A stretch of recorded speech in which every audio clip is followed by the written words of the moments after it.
Good morning my all dear students. तो आज हम पढ़ेंगे कक्षा 9 का में रसखान जी के सवैये। तो रसखान जी के सवैये कुछ इस प्रकार से हैं। मानुष हो तो वही रसखानी, बसो ब्रज गोकुल गांव के ग्वारन। जो पशु हो तो कहाँ बस मेरो, चरो नित्य नंद की धैनु मझारन। पाहन हो तो वही गिरी को, जो कियो हरि छत्र पुरंद की धारन। जो खग हो तो बसेरा करो, मिली कालिंदी कूल कदम्ब की डारन। प्रस्तुत पंक्तियों में कवि रसखान जी ब्रज भूमि के प्रति अपना अनुराग या अपना प्रेम प्रकट कर रहे हैं। कह रहे हैं कि मानुष हो तो वही रस खानी। मानुष मतलब मनुष्य।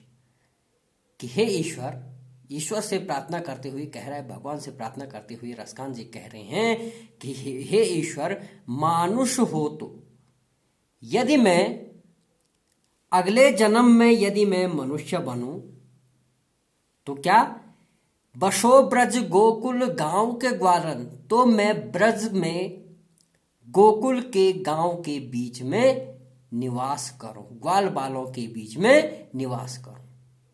रसखान जी कह रहे हैं कि यदि मैं अगले जन्म में फिर से मैं मनुष्य बना तो मैं ब्रज में गांव के ग्वाल बालों के बीच में क्या करूंगा, निवास करूंगा। जो पस हो तो कहां बस मेरो, चरो नित्य नंद की धैनु मझारन। और कह रहे हैं कि यदि मैं पशु बनूं, है ना, अगले जन्म में यदि मैं मनुष्य न बनूं, अगर मैं पशु बनूं तो मैं कहां बस मेरो, कहां मेरा बस होगा, कहां मेरा निवास होगा, मैं कहां रहूंगा। चरो नित्य नंद की धैनु मझारन।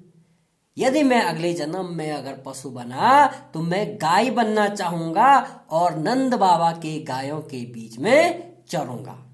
ठीक है ना, मैं नंद बाबा के गायों के बीच में रहूंगा यदि मैं अगले जन्म में पशु बना तो। पाहन हो तो वही गिरी को, यदि मैं पत्थर बनूं, हे ईश्वर, यदि मैं पत्थर बनूं, मनुष्य भी न बनूं, पशु भी न बनूं, यदि मैं अगले जन्म में आप मुझे पत्थर बनाएंगे तो मैं कहां का कौन सा पत्थर बनूंगा। जो कियो हरि छत्र पुरंद की धारण। जो हरि मतलब भगवान, ठीक है ना, हरि भगवान श्री कृष्ण के लिए कहा है कि जो भगवान श्री कृष्ण ने अपनी उंगली में उठाया था, ठीक है ना, मैं उस पर्वत को क्या करूंगा, मैं उस गोवर्धन पर्वत का पत्थर बनूंगा। यदि मैं पहाड़ बना, पत्थर बना, तो मैं उस गोवर्धन पर्वत का पत्थर बनूंगा जो भगवान श्री कृष्ण ने अपनी उंगली में उठाया था। जो खग हो तो बसेरा करो, मिली कालिंदी कूल कदम्ब की डारन। यदि कह रहा है कि यदि मैं पक्षी बनूं तो मैं कहाँ रहूंगा, कहाँ निवास मेरा होगा, तो बसेरा करो मतलब मेरा कहाँ निवास होगा। मिली कालिंदी कूल कदम्ब की डारन, तो मैं कालिंदी नदी के किनारे, कूल मतलब किनारे, कदम्ब की डालियों में मैं क्या करूंगा, अपना निवास करूंगा। कवि रसखान जी यहाँ पर अपने ब्रज के प्रति अपने प्रेम को की अभिव्यक्ति कर रहे हैं कि यदि मैं अगले जन्म में मनुष्य बना तो मैं ब्रज में गोकुल के गांव के ग्वाल बालों के बीच में निवास करूंगा। हे ईश्वर, यदि मैं अगर पशु बना तो मैं नंद बाबा के मैं गाय बनना चाहूंगा और नंद बाबा के गायों के बीच में चरा करूंगा। पाहन हो तो वही गिरी को, यदि मैं पत्थर बनूंगा तो वही गिरी मतलब उसी पर्वत का बनूंगा। जो हरि छत्र पुरंद की डारन, जो भगवान श्री कृष्ण ने क्या किया था, जो गोवर्धन पर्वत को अपनी उंगली में उठाया था, मैं उसी का पत्थर बनना चाहूंगा। जो खग हो तो बसेरा करूं, यदि मैं पक्षी बना, खग मतलब पक्षी, यदि मैं अगले जन्म में पक्षी बना तो मिली कालिंदी कूल कदम्ब की डारन, तो मैं कालिंदी नदी के किनारे कदम्ब की डालियों में अपना निवास करूंगा। तो ठीक है, निश्चित है कि समझ में आया होगा। तो अब आप अगले पद को देखेंगे रसखान जी के सवये। या लकुटी अरु कामरिया पर राजती हूँ पुर को तज डारी, आठहु सिद्धि नवो निधि के सुख नंद की गाई चराई बिसारो, रस खान कबो इन आखिन सो ब्रज के वन बाग तड़ाग निहारो, कौटिक एकल घौत के धाम करील के कुंजन ऊपर वारो। अब कह रहे हैं रसखान जी, या लकुटी और कामरिया। लकुटी का मतलब होता है यहाँ पर डंडे से, लाठी से, ठीक है ना, और कामरिया मतलब कंबल, ठीक है ना। तो यहां पर कह रहे हैं कि या लकुटी और कामरिया पर भगवान रसखान जी कह रहे हैं भगवान श्री कृष्ण के प्रति कि कृष्ण की लकुटी मतलब कृष्ण की लाठी और कामरिया और कंबल के बदले में मैं क्या करूंगा, राजती हूं पुर को तजिदारो, मैं तीनों लोगों का राज प्रसन्नता पूर्वक त्याग दूंगा। ठीक है ना, कृष्ण की के डंडे और उस कंबल को पाने के लिए मैं तीनों लोगों के सुख को त्याग दूंगा। ठीक है ना, उस खुशी का मैं बलिदान कर दूंगा। आठों सिद्धि नवो निधि के सुख, और आठों अष्ट सिद्धि और नव निधि, ठीक है ना, के सुख नंद की गाय चराई बिसारो, मैं अष्ट सिद्धि और नव निधि को क्या के सुखों को भी मैं क्या करूंगा, त्याग दूंगा।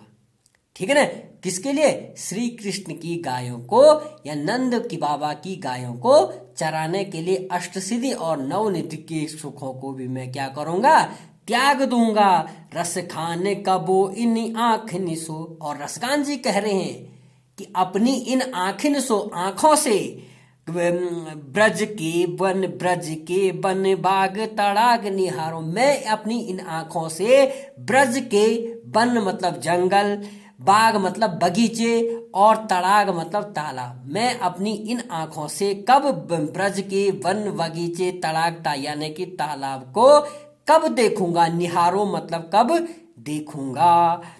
कौटिक एकल घौत के धाम करील के कुंज ऊपर वारो, और कलघौत मतलब सोना, ठीक है ना, और कौटिक मतलब होता है करोड़ों। ठीक है ना, कह रहा है कि कौटिक कलघौत के धाम करील, ठीक है ना, और यहाँ पे कह रहा है कि करील के लता मंडपों को देखकर कह रहा है कि यहाँ तो मन होता है कि मैं क्या करूंगा, इनमें रहने के लिए मैं करोड़ों सोने के महलों को त्याग दूंगा। ठीक है ना, कौटिक एकल घौत, मैं इस कह रहा है कि फिर भी मैं यहां रहना चाहूंगा। उन स्वर्ण महलों को छोड़कर रसखान जी कह रहे हैं कि वो ब्रज में अपना समय व्यतीत करना चाहते हैं।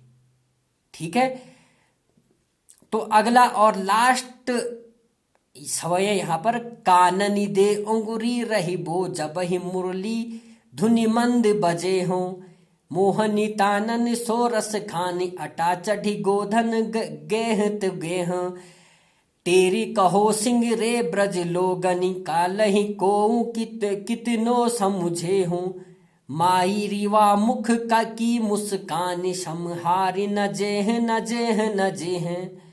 कह रहे कि काननी दे उंगली, उंगली मतलब उंगली, कि मैं कानों में उंगली डाल दूंगी। कौन कह रहा है ऐसा, गोपी कह रही है, गोपियां है ना श्री कृष्ण जी की। तो एक गोपी उनमें से कह रही है कि काननी दे उंगली रहबो, कि मैं कानों में उंगली डाल दूंगी, जब ही मुरली धुनि मंद बजे हूं, कि जब भगवान श्री कृष्ण अपनी बांसुरी की मंद ध्वनि बजाएंगे तो मैं उस समय अपने कानों में उंगली डाल दूंगी।